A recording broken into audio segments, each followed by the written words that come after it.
memberi peningkatan tarif yang begitu tinggi kepada banyak negara. Ini bisa dikatakan menimbulkan ketidakpastian dunia. Banyak negara yang cemas, ya. Padahal sebenarnya pendiri-pendiri bangsa kita dari sejak dulu, dan termasuk saya bertahun-tahun saya sudah ingatkan, mari kita bangun ekonomi kita dengan sasaran berdiri di atas kaki kita sendiri. Saudara, itu pembukaan, dan sekarang saya ingin mengundang beberapa tokoh dalam pengelolaan ekonomi kita untuk menyampaikan kondisi ekonomi yang apa adanya, yang real, the real situation. Mereka akan paparkan, kemudian kita buka kesempatan untuk ada tanggapan, ada sanggahan, ada pertanyaan, kita terbuka. Di zaman sekarang, pemimpin harus terbuka untuk masukan. Kita tidak anti kritik. Kita malah suka kritik. Kritik itu adalah membantu kita, membuat kita lebih aware, lebih waspada, ya kan? Jadi kritik itu bagus menurut saya. Tapi kalau suatu program untuk menciptakan kondisi yang tidak rasional, ya kan?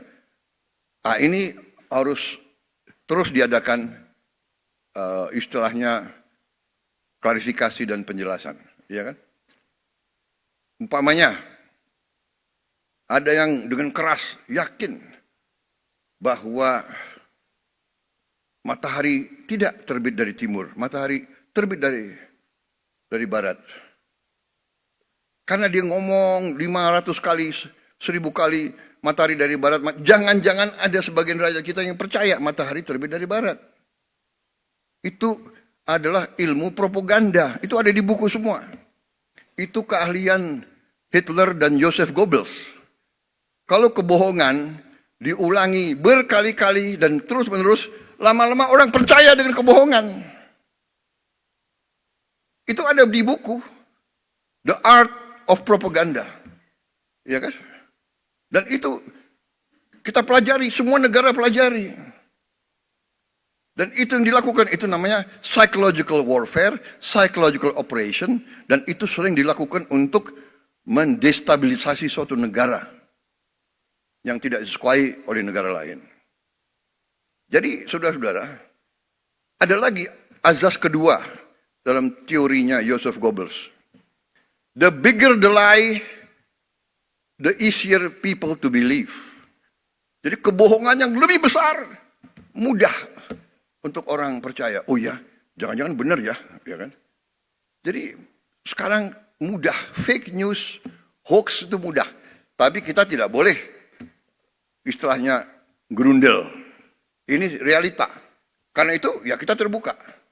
Ya, sesuatu serangan kebohongan hanya bisa dihadapi dengan membuka diri, memberi penjelasan apa adanya, berdasarkan fakta, berdasarkan kenyataan, berdasarkan ilmu dan matematik.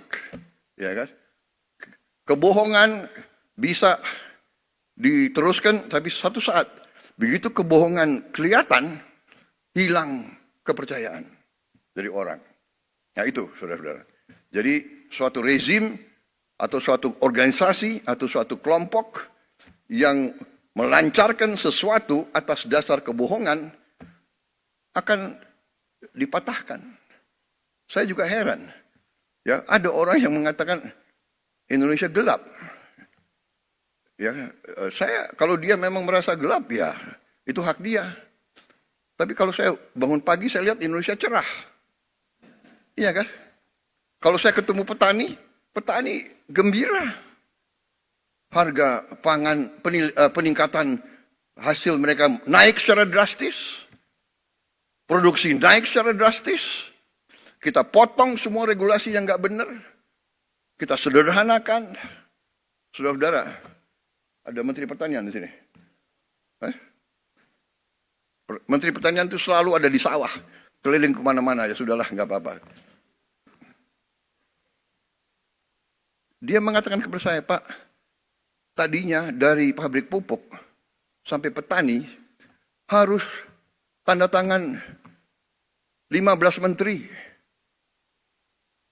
30 sekian gubernur, 500 bupati, baru sampai ke Gapoktan. Saya bilang Menteri Pertanian tidak ada.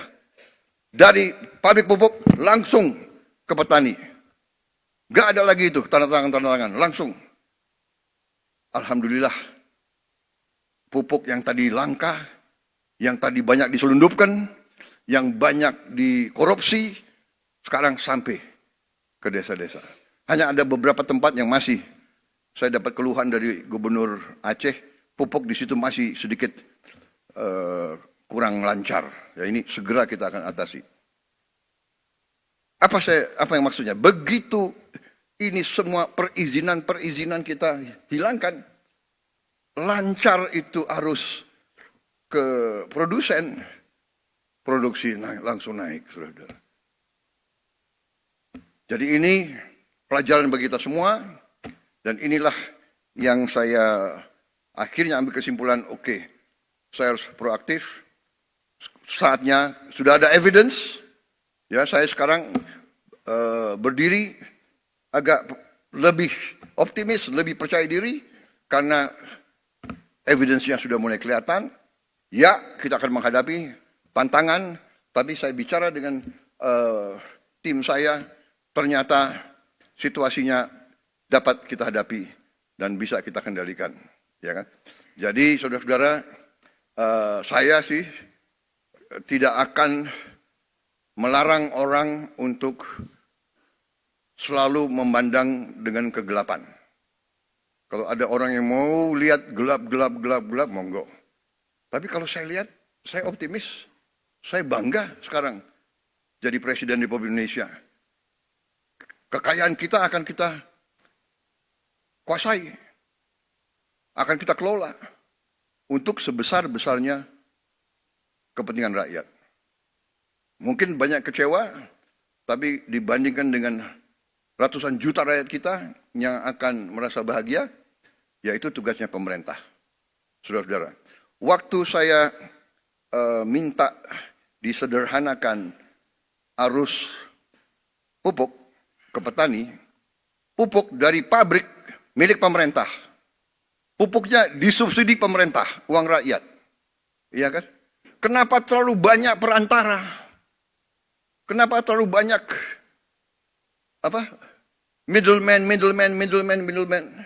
Hak apa mereka tuh mengutip uang rakyat untuk rakyat? Jadi saya bilang hilangkan itu semua.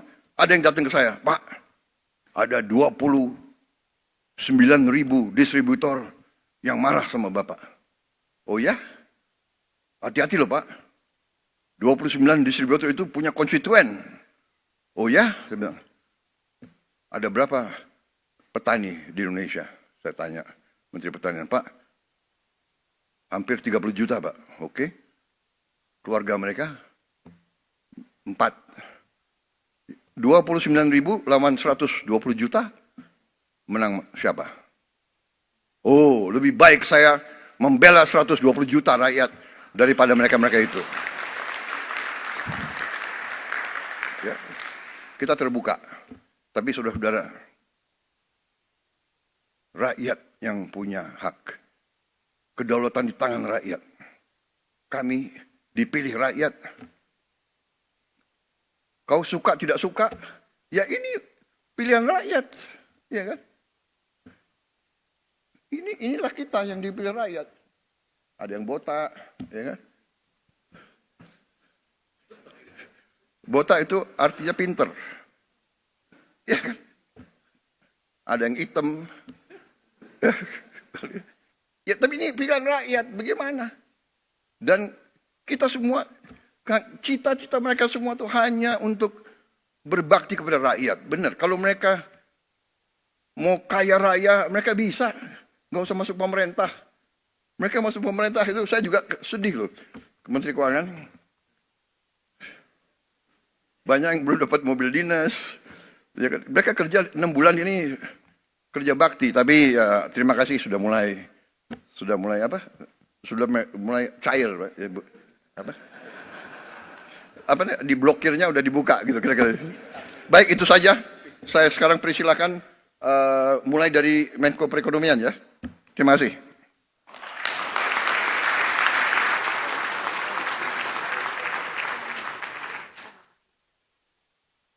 Maaf, Farouk.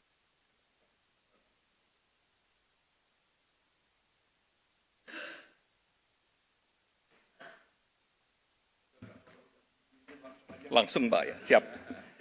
Assalamualaikum warahmatullahi wabarakatuh. Yang kami hormati Bapak Presiden Republik Indonesia Pak Prabowo Subianto, Bapak Ibu Menteri Kabinet Merah Putih, Ketua Dewan Ekonomi Nasional, Gubernur Bank Indonesia, Kepala OJK, para pelaku usaha, Kadin, Apindo, asosiasi mulai dari serikat pekerja, serikat tani, dan sampai dengan pasar modal, para direksi perbankan, dan juga hadir di sini para media cetak, pemimpin redaksi, dan juga seluruh stakeholder yang saya tidak bisa sebut satu persatu, dan terima kasih Direktur Utama Bank Mandiri yang sudah diberi kesempatan untuk menyelenggarakan acara ini. Dan acara ini Pak Presiden perintahnya H-1 Lebaran dan dilaksanakan H1 waktu kerja Pak.